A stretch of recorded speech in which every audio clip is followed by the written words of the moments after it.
In 2024, while we debate our freedoms on social media, 25 million North Koreans live under the world's most brutal dictatorship. They cannot choose their jobs, their homes, or even their hairstyles. Today you'll hear from Kim Dong-yuk, a former elite guard command officer who protected Kim Jong-un himself until he saw the truth. He risked everything, including his parents' lives, to escape with his sister. This is a story of courage that challenges everything we take for granted about freedom. If these stories matter to you, please subscribe and hit the notification bell. Your support helps us bring these untold stories to light. Together, we can be a voice for those who cannot speak. It all started like this. I was born in Songpyeongdong, Sunam District, Chongjin City, North Hamgyong Province, a working-class neighborhood overlooking Chongjin Harbor. Our home was a tiny single room where 5 of us lived: my grandparents, my parents, me, and my sister, 5 years younger. We cooked rice and heated the room by burning wood in the stove. Winters were harsh. Coal briquettes were scarce, so we'd go up the mountain to gather firewood. My grandfather fought in the Korean War as a soldier in the People's Army. He took a bullet in the leg. He limped for the rest of his life. Your generation probably knows how brutal that war was.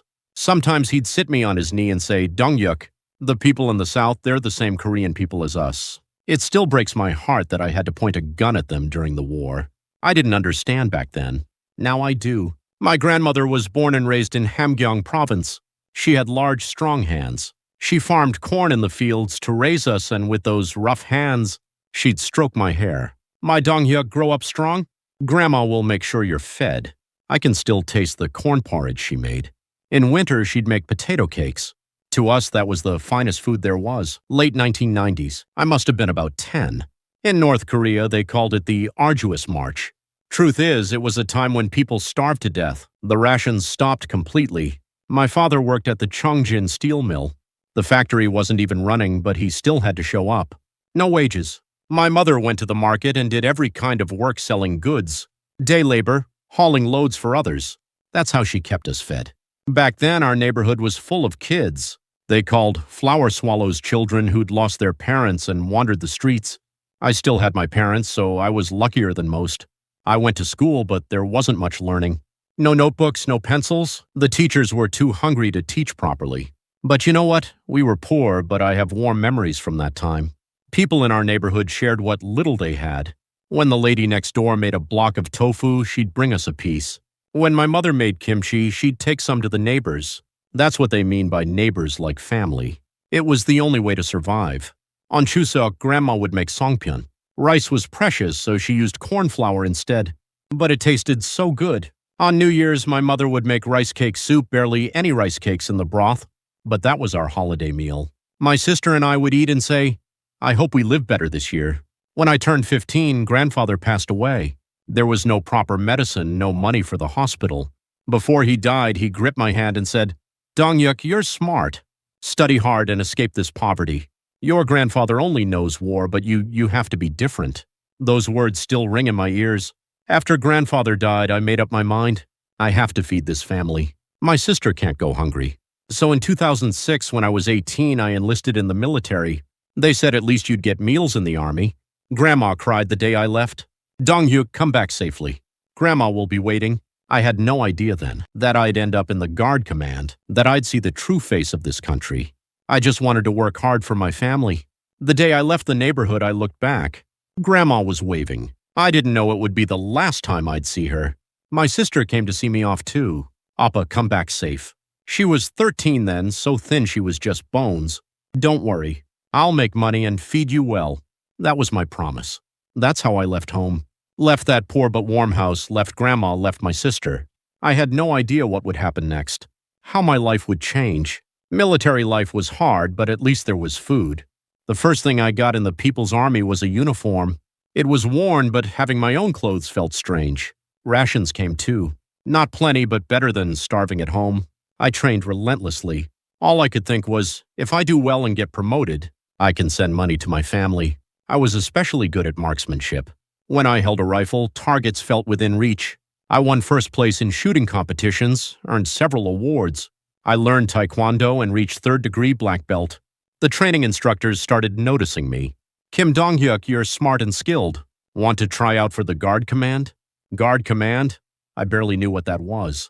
Turns out it was the special unit protecting the supreme leader. To get in, you needed 3 generations of clean background, tall, height, and ironclad ideology. My grandfather was a Korean War veteran, so my family background checked out. At 175 centimeters, I was tall for North Korea. Spring 2011, I was 23 when I passed the Guard Command exam. It felt like a dream. I was going to Pyongyang. The first thing I did after getting the news was write home. Grandma, Mother, I made it into the Guard Command. Our family won't go hungry anymore. That's what I wrote. I can't forget the day I went up to Pyongyang. On the train, the scenery outside the window kept changing.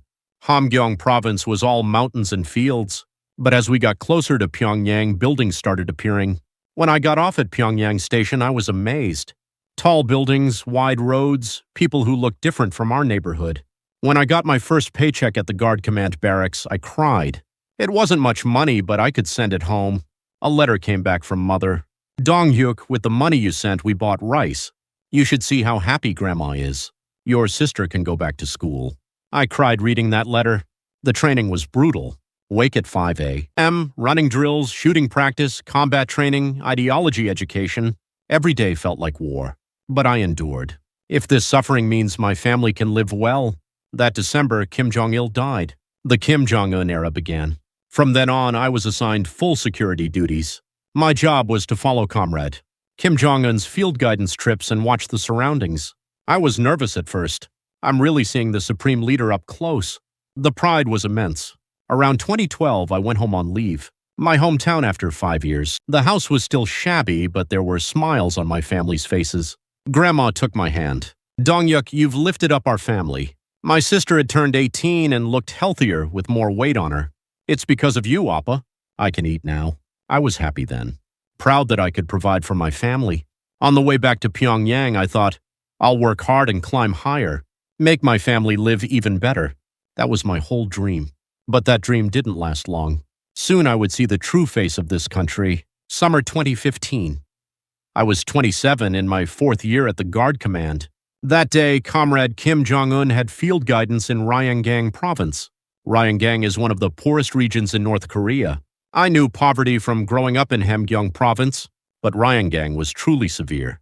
We went a week early to prepare security, check the guidance route, remove hazards, make sure only selected people from the residents would appear. That was our job. But on the day of the field guidance, while driving, I saw children by the roadside. 4 or 5 kids digging up tree roots. Their clothes were rags, their faces nothing but bones. One child saw our car and reached out. Those eyes. I still can't forget them. It was like he was crying out, please, just something to eat. At that moment, I thought of Grandma. We looked like that during the Arduous March. I remembered what she used to say. Peeling tree bark to eat, digging up grass roots. I grew up that way too. But this was 2015 and there were still children like that. It broke my heart. A few hours later, after the field guidance ended, we went to a special banquet hall. A gathering prepared by Ryanggang officials. The table overflowed with food. Meat, fish, fruit, alcohol. Foods I'd never tasted as a child. The officials smiled and said, it's an honor to have the general come for field guidance. I couldn't eat. Those children I'd seen hours before kept appearing before my eyes. The kids digging roots and this overflowing food. I couldn't believe this was happening in the same country at the same time. A fellow guard asked, Dong-hyuk, why aren't you eating? I said, I'm not hungry. That night at the barracks, I couldn't sleep. The thoughts kept coming. What exactly are we protecting? The people, or... I jolted awake, startled by my own thoughts. No, I can't think like this. I was scared my ideology was becoming impure. From the next day, the self-criticism sessions felt more terrifying. Self-criticism sessions once a week, we'd gather to criticize each other. This week, so-and-so made this mistake. Someone's ideology is wavering. You report and criticize each other. I tried not to say anything during those sessions, afraid my thoughts might show. A few months later, there was another field guidance trip. This time in South Pyongan province. I saw the same scene. Starving residents, lavish banquets. The contrast was too stark. I became increasingly certain. Something is wrong. This isn't normal. That's when the cracks started forming in my heart. 8 years of built-up loyalty colliding with what I saw with my own eyes. Every night was agony. What am I even here for? To feed my family? Yes, that's right. I'm working for my family. That's how I consoled myself. But my conscience grew heavier, especially when I received letters from home. Mother would write, "Dongyuk, people in the neighborhood are struggling. Market prices have gone up so much. But with the money you send, we're eating well." I'd become part of the privileged class, making my family live well while the neighbors. That fact became harder and harder to bear. One day, Grandma called. "Dongyuk, Grandma is proud of you. But don't just stay up high, think about the people too. Grandma is people too. Your sister is people too." Hearing those words, I cried. Grandma knew. She knew what I was struggling with. That night I thought for the first time, am I protecting the people or protecting dictatorship? I couldn't answer that question. No, I knew the answer. I just didn't want to admit it. But reality kept waking me up, in more brutal ways. Winter 2016, Senior Guard Choi, who worked beside me, disappeared. Senior Choi was 5 years older than me, a veteran who'd worked in the Guard Command for over 10 years. Kind and diligent, he had a wife and young daughter, always talked about his family. "Dongyuk, my dream is to raise my daughter well. Send her to a good university, help her meet a good person." That's what he used to say. One day, Senior Choi suddenly didn't come to work. The day before, everything had been normal. At first, we thought he was sick. But days passed with no news. A week later, an announcement came to the unit. Choi has been purged for anti-party, anti-revolutionary activities. Purged? Senior Choi? I couldn't believe it. Later, I heard through rumors that Senior Choi had told a friend, "Life seems too hard for the people these days." That friend reported him to the State Security Department. Senior Choi was arrested for impure ideology. His whole family went to a political prison camp. His wife, his young daughter. Hearing that news sent chills down my spine. One wrong word and your whole family is finished. My fellow guards were all scared too. We couldn't trust each other anymore. You had to be careful what you said, when, where. Friends were now watchdogs. After that, self-criticism sessions became hell. The reporting and criticizing got worse. To survive, you had to step on others. I kept my mouth shut. If I say the wrong thing, I'll end up like Senior Choi. Spring 2017. Bad news came from home. Mother sent a letter. "Dongyuk, your grandmother is very ill. She's suffering because we can't afford medicine." My salary wasn't enough for Grandma's medicine. Medicine in North Korea is incredibly expensive. Good medicine is impossible to find, no matter how much money you have. I requested leave from my superior. "My grandmother is critically ill. I need to go see her." Request denied. "This is an important mission period. You can't leave for personal reasons." I got on my knees and begged. "Please, just 1 week. No use." In the end, I never saw Grandma. A month later, I got news that she'd passed away. I didn't even get to be there when she died. Mother's letter said, "Dongyuk, your grandmother called for you at the end. When is Dongyuk coming? I just want to see my grandson's face one more time." Then she closed her eyes. Reading that letter, I cried in my room. I couldn't cry out loud, so I buried my face in the blanket and wept. What am I even doing? Protecting the supreme leader, but couldn't protect Grandma. Is this right? A few days later, my sister called. She was crying. "Oppa, I don't think I can get married. The market isn't working these days. Life is so hard. Are you struggling in Pyongyang too? I'm sorry for being a burden." My 21-year-old sister saying those things. It tore my heart apart. That's when I realized, no matter how much I rise in this system, I can't truly protect my family. Rage welled up inside me. I didn't even know who to be angry at. I just resented this whole situation. Fall 2017, another colleague was purged. This time it was Kim, someone I trained with. The reason? He watched a foreign film. He'd been caught secretly watching a South Korean drama on a USB drive. That alone sent him to a political prison camp. I felt suffocated. Can a person live like a human being in this country? No matter how loyal I am, one mistake and it's all over. Fear and anger mixed together. I had nightmares every night. Grandma appeared. "Dongyuk, why didn't you come?" Senior Choi appeared too. "Dongyuk, be careful. This place is hell." I'd wake up sweating. Reality felt more like a nightmare. Early 2018, the decisive moment came. A letter arrived from my sister. "Appa, I think I have to join the military. They're starting to conscript women too. Appa, I'm scared. If I go to the military, what will happen to me?" My 26-year-old sister going to the military? At that moment, everything collapsed. No, not my sister. I have to get her out of this hell. That night, I made my decision. I would defect. I knew it was crazy. I especially knew what would happen to families. When someone from the Guard Command defected, My parents would be in danger, but I had to save my sister. My parents were already old. They'd suffered their whole lives, but my sister was still young. She had life ahead of her. Mother, father, I'm sorry. Forgive this unfilial son, but I have to protect my sister. That's what I decided. From that day, I started preparing to defect. Ready to die. Starting January 2018, I secretly prepared to defect. First, I needed money. Money for the broker, money to use in China. I needed at least a few $1,000s. I saved every penny of my salary. Only ate what the military provided. Quit smoking, saved everything. I saved for 6 months like that. Next was finding a broker. This was the most dangerous part. The wrong person could report me to the State Security Department. I had an old military buddy from Hamgyong province. Through him, I cautiously made contact. Can you help me find someone?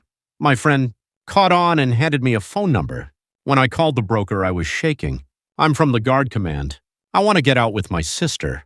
The broker was silent for a while, then said, Brother, if you're from the Guard Command, it's dangerous. If you're caught, it's execution. You still want to do this? I answered. I have to. The cost was $3,000 per person. 2 people meant $6,000. What I'd saved wasn't enough. I sold everything in my Pyongyang apartment. TV, refrigerator, even my military uniform. That's how I barely scraped together the money. February 2019. I sent my sister a secret letter. March 15th. Come to Pyongyang Station. Don't tell anyone. Not even our parents. My sister wrote back. Appa, what's happening? I'm scared. I wrote again. Trust me. We're going somewhere better. The night before departure, I called my parents. A final goodbye. Father, Mother, I have a special mission. I won't be able to contact you for a while. Mother asked, how long? I lied. Maybe. A few months? Don't worry. I'll come back healthy. That was our last conversation. After hanging up, I cried alone. Mother, Father, I'm sorry. I won't see you again. I should be there with you. I'm truly sorry. But I couldn't turn back, not for my sister's sake. March 15, 2019, I met my sister at Pyongyang Station. She was carrying just one small bag. Oppa, where are we going? I looked around and said quietly, South, to a place where we're free. My sister's face went white. Oppa, you mean? Defecting. I nodded. My sister started crying. What about our parents? What happens to them? I teared up too, but held it in. I'm sorry, but this is the only way. You at least need to live like a human being. My sister cried for a while, then said, If you're going, I'm going too. I can't live without you, Appa. We took the train from Pyongyang to Sinuiju. We passed inspection with forged official travel documents. My Guard Command ID helped. On the train, my sister was trembling. I squeezed her hand. It's okay. I'll protect you. We arrived in Sinuiju and met the broker, a man in his mid-30s. We need to move fast. There's no time. That night, we went straight to the Yalu River. Mid-March, but the river water was freezing. The broker said, we cross after midnight. That's when the border guards change shifts.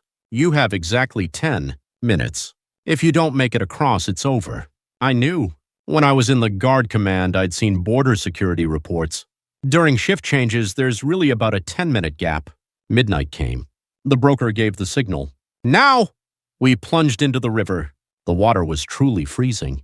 The March Yalu was like ice. I held my sister's hand and swam. Hang on, just a little more.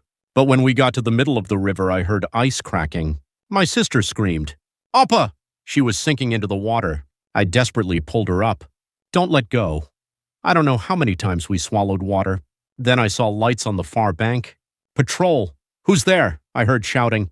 I gritted my teeth. No, we can't get caught here. I dragged my sister and swam like crazy. Gunshots. Bang, bang. Bullets skimmed over the water. I pushed my sister underwater and yelled, Hide! Get down! We went under and came up repeatedly as we crossed the river. When our feet touched Chinese soil, I thought I'd pass out. My sister collapsed too. The broker dragged us up. Get up. It's not safe yet.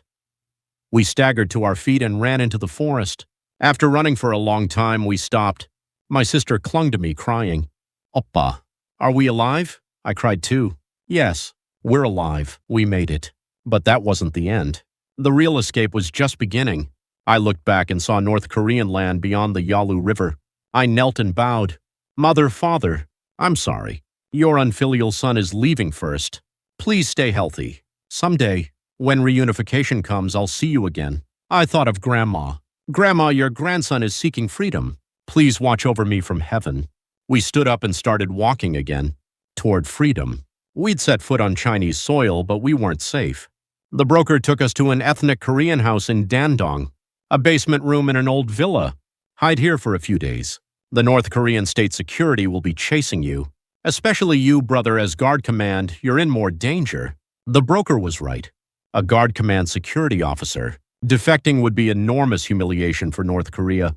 The basement room was cold and damp. No sunlight.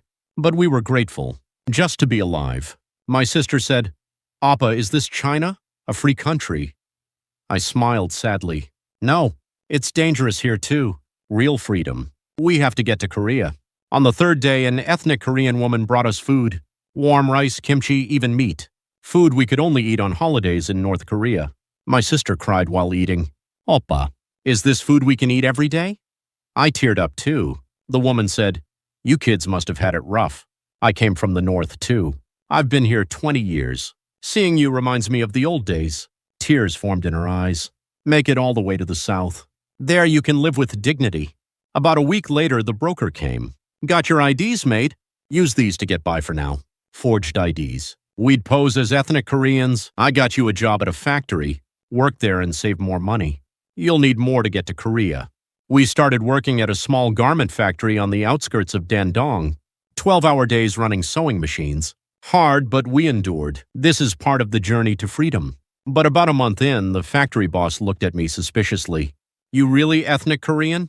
My heart sank. "Yes, I am. Your accent is strange. Where'd you say you're from?" I lied.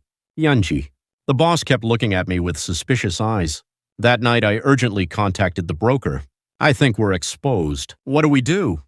The broker said, "Leave right now. If they report you, you'll be sent back." We left the factory that night, without even a month's wages. We were fugitives again. The broker moved us to another ethnic Korean house, a rural village this time. Help with farm work here. It's safer. We worked in the fields, planting corn, digging potatoes, the work I used to do with Grandma in North Korea. We spent 2 months in that village, anxious every day. What if Chinese police come? What if the North Korean state security finds us? I had nightmares every night. My parents appeared. "Dongyuk, we're suffering because of you." I'd wake up sweating. My sister was having nightmares too. One day in May 2019, the broker came urgently. "Big trouble. North Korea issued a wanted notice for you.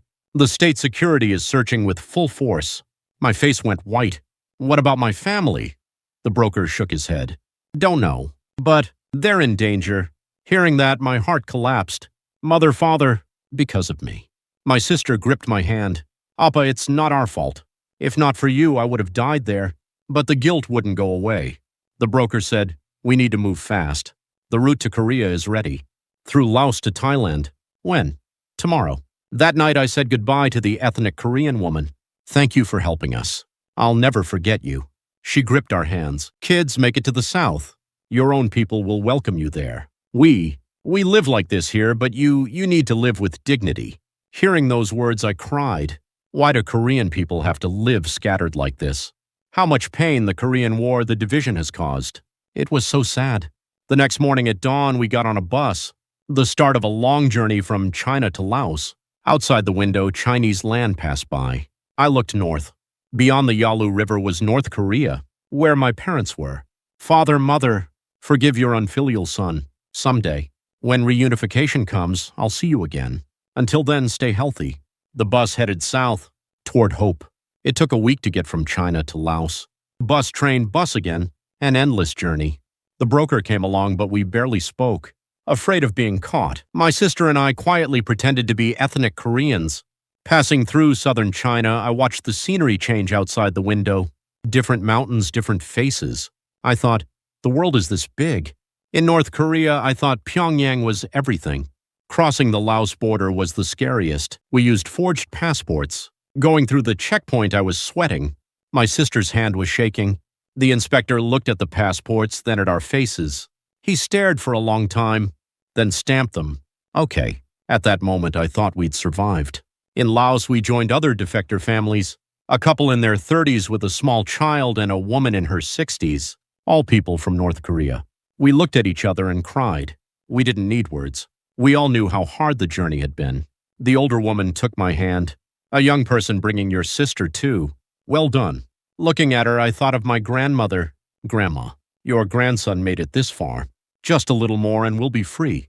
From Laos to Thailand took 2 days by bus. Lots of unpaved roads, rough mountain passes. The bus shook and my sister got carsick. I rubbed her back. Just hold on. We're almost there. But right before the Thai border, a checkpoint appeared. Laotian police stopped the vehicle. The broker said tensely, "Stay quiet. I'll handle this." Police boarded the bus to check people. They came to us too. Passport. I handed over the forged passport. The officer looked at it, then stared at me suspiciously. "Get off!" My heart stopped. If we're caught here, it's over. My sister squeezed my hand. The broker approached the officer and whispered something. I saw him hand over an envelope of money. The officer took the money, glanced at us, then waved his hand. "Go!" It was a bribe. The broker had saved us with a bribe. When we got back on the bus, my whole body was shaking. My sister was crying. "Appa, I'm so scared." I was scared too, but I pretended to be strong for her. "It's okay. We're almost there. Just hang on a little longer." We arrived in Bangkok, Thailand in late May 2019. We went to the Korean embassy. The broker said, "My job ends here. Go into the embassy and say you're defectors. The Korean government will protect you." Standing in front of the embassy gate, I was trembling. Is it really over once we walk through this door? Will we really gain freedom? My sister stopped too. "Oppa." "Yeah? Are we really going to Korea?" I nodded. "Yes, this is real freedom now." I opened the embassy door and went in. A Korean staff member saw us. I said in a trembling voice, "We came from North Korea. Please help us." The staff member's eyes widened. "You're defectors? Come this way." We were led to an office. They gave us warm tea. The staff member said, "You must have had such a hard time. You're safe now. The Korean government will protect you." Hearing those words, tears burst out. My sister cried. I cried.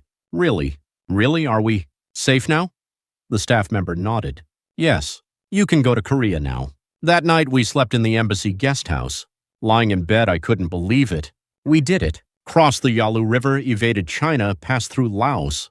We made it here. My sister said from the next bed, "Appa, thank you. Without you, I never would have made it out." I answered, "No, we did this together. Thank you for not giving up and following me." A few days later, we boarded an airplane. Thailand to Korea, my first time on a plane. During takeoff, my ears felt strange. But looking out the window, we were flying above the clouds. Amazing. On the plane, a flight attendant asked, "What would you like to drink?" She said it was free. Unimaginable in North Korea. "Cola, please." Drinking the cola, it was sweet. The taste of freedom. A few hours later, the captain announced, "We will soon arrive at Incheon Airport." Hearing those words, my heart raced. Korea. Republic of Korea. Free Republic of Korea.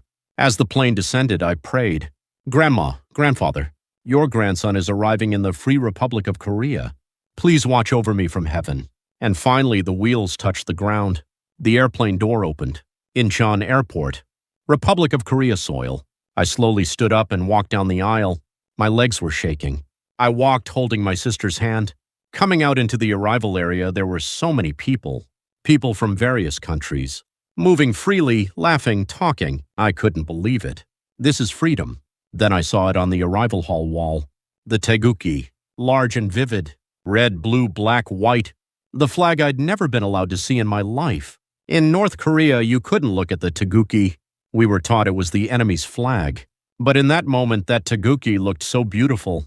The flag of freedom. The flag of hope.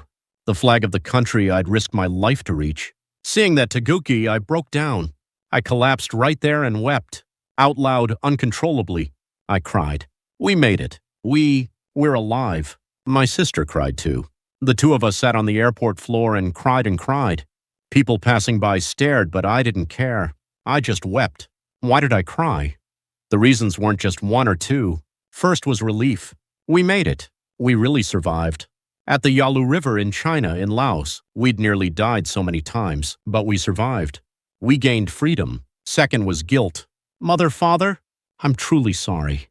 My parents left behind in the north. They'd suffer because I defected. Maybe they were sent to prison. Thinking that tore my heart apart. I gained freedom, but my parents. Third was thoughts of grandma and grandfather. Grandma, grandfather, your grandson did it. He came to the Free Republic of Korea. I wanted to report to my grandparents in heaven. Grandson doesn't have to starve anymore. He can live like a human being. Fourth was relief about my sister. I pulled her into my arms. We don't have to be hungry anymore. Don't have to watch our backs. My sister cried and answered, Appa, thank you. Really, thank you. Fifth was grief over the division. Why? Why do the same people have to live so differently? Under the same sky, on the same peninsula. People in the north starving, people in the south prosperous. Is this right? What has the Korean War, what has division done to us? After crying for a long time, I stood up. An airport staff member approached and handed me tissues. Are you okay? I said, yes, I'm okay. Thank you. We met officials from the Ministry of Unification. You're defectors, right? Welcome. Welcome to the Republic of Korea. Hearing those words, tears came again. Being welcomed. Felt this warm. Leaving the airport and looking outside, I was shocked. So many cars. Tall buildings, bright lights. Even at night it was lit up. This is Korea. In the car to Hanawan, I looked out the window. I saw a 24-hour convenience store. Brightly lit even at night, people going in to buy things. A scene I couldn't imagine in North Korea. My sister said, Appa, look, that store doesn't lock its doors. Right. It was open 24 hours. I explained, here, stores are open at night too. You can go buy things anytime. My sister's eyes widened. Really, even at night? We stopped the car and went into the convenience store. The clerk said, welcome. The shelves were full of food. Ramyun, bread, snacks, drinks. More food than I'd seen in my entire life. I picked up a bottle of water. How much is this? The clerk said, 1,000 won. 1,000 won. In North Korean money, that would be a fortune. But here it's the price of a bottle of water. I bought the water and gave it to my sister. Try it. My sister drank the water. Then she cried. Oppa. This tastes better than free water? Right. In North Korea, even clean water was precious. We arrived at Hanawan, the place where defectors receive settlement education. The staff warmly welcomed us. You've been through so much. You can rest here now and adjust. We were assigned a room. Clean beds, a bathroom, a shower. Everything was amazing. My sister lay on the bed. Appa, is this really my bed? Can I really sleep here? I smiled. Yes, it's your bed. From now on, you live here. That night I took a shower. Hot water came out. In North Korea, we washed with cold water even in winter. Showering with hot water. Felt this good. I cried in the shower. Starting the next day, Hanawan life began. Korean language education, computer education, job training. Everything was new. The internet especially shocked me. Type anything into the search bar and it all comes up. I cautiously searched North Korea news. North Korean news poured out. Kim Jong-un's movements, economic conditions, human rights issues.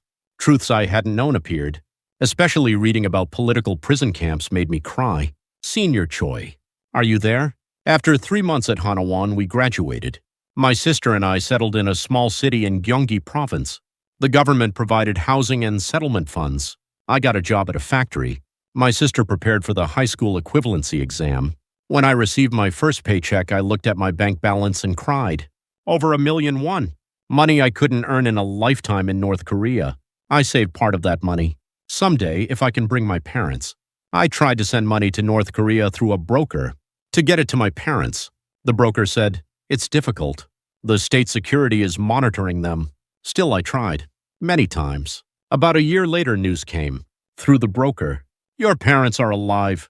They didn't go to prison. But they're being watched. Hearing that, I felt relieved. They're alive. Thank you. 2 years have passed now. I'm still working at the factory. My sister entered university. She's studying business administration. We live in a small apartment, living an ordinary life. Sometimes I look north, beyond the DMZ, where my parents are. If reunification comes someday, can I bring my parents? Will we see reunification in our generation? These days I do volunteer counseling for defectors, helping newly arrived defectors. Listening to them feels like hearing my own story. You've been through so much. It's okay now. This is freedom. Last week I met a woman in her 70s. She'd defected alone. I just wanted to see my grandchildren. Hearing that, I cried. It reminded me of my grandmother. I told her, I'll help you, so you can adjust here. She gripped my hand. Thank you, young man. With young people like you, this country has hope. That's right. We have hope. Someday there will be reunification. Then I'll go get my parents. I'll step on my hometown soil again. Visit grandma and grandfather's graves too. Until then, I'll live hard, freely with dignity. That's why I gained this freedom. I'll never forget that day I saw the Taegukgi at Incheon Airport and cried. The meaning of those tears. Relief at surviving, guilt toward my parents. Reporting to grandma, relief at protecting my sister, and the pain of division. But now there's hope too. Hope for reunification. The value of freedom. People living like human beings. Everyone, I really hope we see reunification. The day the same people become one again. The day people in the North enjoy freedom. The day my parents live under the Taegukgi. When that day comes, I'll go back to Incheon Airport. And I'll cry again in front of the Taegukgi. This time with tears of joy. Grandma, grandfather, please watch over me. Your grandson is living hard. In the Free Republic of Korea,